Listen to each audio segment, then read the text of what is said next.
ಏನಪ್ಪ ಅಂತಂದರೆ ಕಾಂಗ್ರೆಸ್ ಪಕ್ಷದಲ್ಲಿ ಒಂದು ಅಲ್ಪಸಂಖ್ಯಾತರು ಒಂದು ಯಾವಾಗಲೂ ಬೆನ್ನೆಲುಬಾಗಿ ನಿಂತಾರೆ. ಕಾಂಗ್ರೆಸ್ ಪಕ್ಷ ಸ್ವಾತಂತ್ರ್ಯದ ನಂತರ ಇಷ್ಟು ದಿವಸ ಆಳ್ವಿಕೆ ಮಾಡಲಾಗಲಿ, ಇಷ್ಟು ಸ್ಟೇಟ್ ರೂಲ್ ಮಾಡೋದಾಗಲಿ, ಕೇಂದ್ರ ಇರಲಿ, ಎಲ್ಲಿ ನೋಡಿದ್ರೂ ಅಲ್ಪಸಂಖ್ಯಾತರದ ತಮ್ಮದೇ ಆದ ಒಂದು ದೊಡ್ಡ ಕಾಂಟ್ರಿಬ್ಯೂಷನ್ ಏನಿದೆಲ್ಲ ಕಾಂಗ್ರೆಸ್ ಪಕ್ಷಕ್ಕಿದೆ. ಈಗೇನಿದೆ, ಈಗ ವಿಷಯ ಏನಪ್ಪ ಪ್ರಸ್ತಾವ ಆಗಿದೆ ಅಂತಂದರೆ, ಎರಡು ಕಡೆ ನಮ್ಮ ಉಪಚುನಾವಣೆ ಅದಾವೆ. ಒಂದು ಕಡೆ ಅಂತೂ ನಮ್ಮ ಶಾಸಕರಾದ ಮೇಟಿಯವರ ನಿಧನದಿಂದ ತೆರವಾದ ಒಂದು ಬಾಗಲಕೋಟಿದೆ.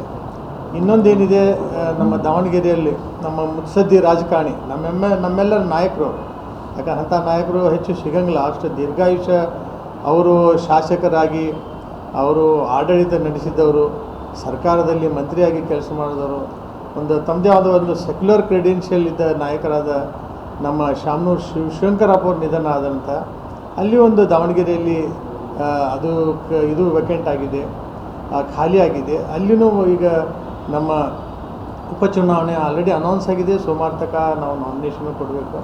ಬಟ್ ಒಂದೇನು ಕೊರಳಿದೆಪ್ಪ ಅಂತಂದ್ರೆ, ಕಾಂಗ್ರೆಸ್ ಪಕ್ಷದಲ್ಲಿ ಈಗ ನಾವು 136 ಜನ ಇದ್ದೆವು ಶಾಸಕರಿದ್ದು.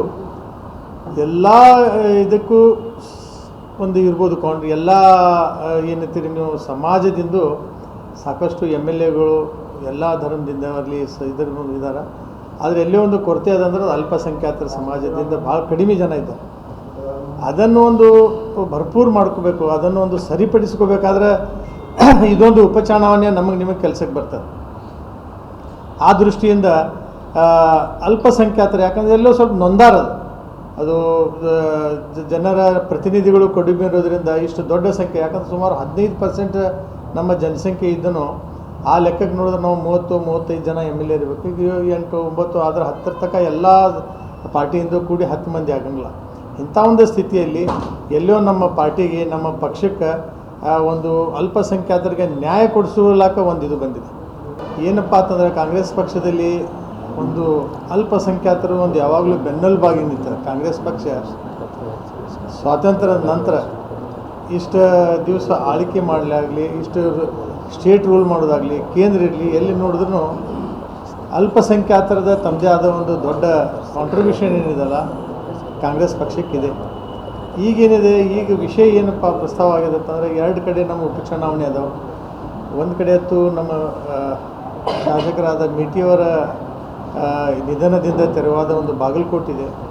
ಇನ್ನೊಂದೇನಿದೆ, ನಮ್ಮ ದಾವಣಗೆರೆಯಲ್ಲಿ ನಮ್ಮ ಮುತ್ಸದ್ದಿ ರಾಜಕಾರಣಿ ನಮ್ಮೆಲ್ಲರ ನಾಯಕರು, ಯಾಕಂದ್ರೆ ಅಂಥ ನಾಯಕರು ಹೆಚ್ಚು ಸಿಗಂಗಿಲ್ಲ. ಅಷ್ಟು ದೀರ್ಘಾಯುಷ್ಯ ಅವರು ಶಾಸಕರಾಗಿ ಅವರು ಆಡಳಿತ ನಡೆಸಿದ್ದವರು, ಸರ್ಕಾರದಲ್ಲಿ ಮಂತ್ರಿಯಾಗಿ ಕೆಲಸ ಮಾಡಿದವರು, ಒಂದು ತಮ್ಮದೇ ಆದ ಒಂದು ಸೆಕ್ಯುಲರ್ ಕ್ರೆಡೆನ್ಷಿಯಲ್ ಇದ್ದ ನಾಯಕರಾದ ನಮ್ಮ ಶಾಮನೂರು ಶಿವಶಂಕರಪ್ಪ ಅವ್ರ ನಿಧನ ಆದಂಥ ಅಲ್ಲಿ ಒಂದು ದಾವಣಗೆರೆಯಲ್ಲಿ ಅದು ಇದು ವೇಕೆಂಟ್ ಆಗಿದೆ, ಖಾಲಿ ಆಗಿದೆ. ಅಲ್ಲಿನೂ ಈಗ ನಮ್ಮ ಉಪಚುನಾವಣೆ ಆಲ್ರೆಡಿ ಅನೌನ್ಸ್ ಆಗಿದೆ. ಸೋಮವಾರ ತನಕ ನಾವು ನಾಮಿನೇಷನ್ ಕೊಡಬೇಕು. ಬಟ್ ಒಂದೇನು ಕೊರಳಿದೆಪ್ಪ ಅಂತಂದರೆ, ಕಾಂಗ್ರೆಸ್ ಪಕ್ಷದಲ್ಲಿ ಈಗ ನಾವು 136 ಜನ ಇದ್ದೆವು ಶಾಸಕರಿದ್ದು. ಎಲ್ಲ ಇದಕ್ಕೂ ಒಂದು ಇರ್ಬೋದು ಕೌಂಟ್ರಿ, ಎಲ್ಲ ಏನಂತೀರಿ ನೀವು, ಸಮಾಜದಿಂದ ಸಾಕಷ್ಟು MLAಗಳು ಎಲ್ಲ ಧರ್ಮದಿಂದ ಆಗಲಿ ಇದ್ರ ಇದ್ದಾರೆ. ಆದರೆ ಎಲ್ಲೇ ಒಂದು ಕೊರತೆ ಅದಂದ್ರೆ ಅದು ಅಲ್ಪಸಂಖ್ಯಾತರ ಸಮಾಜದಿಂದ ಭಾಳ ಕಡಿಮೆ ಜನ ಇದ್ದಾರೆ. ಅದನ್ನು ಒಂದು ಭರ್ಪೂರು ಮಾಡ್ಕೋಬೇಕು, ಅದನ್ನು ಒಂದು ಸರಿಪಡಿಸ್ಕೋಬೇಕಾದ್ರೆ ಇದೊಂದು ಉಪಚುನಾವಣೆ ನಿಮಗೆ ಕೆಲಸಕ್ಕೆ ಬರ್ತದೆ.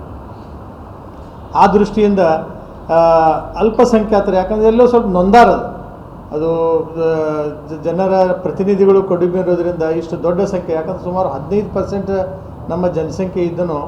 ಆ ಲೆಕ್ಕಕ್ಕೆ ನೋಡಿದ್ರೆ ನಾವು 30-35 ಜನ MLA ಇರಬೇಕು. ಈಗ 8-9 ಆದರೆ 10 ತನಕ ಎಲ್ಲ ಪಾರ್ಟಿಯಿಂದ ಕೂಡಿ 10 ಮಂದಿ ಆಗಂಗಿಲ್ಲ.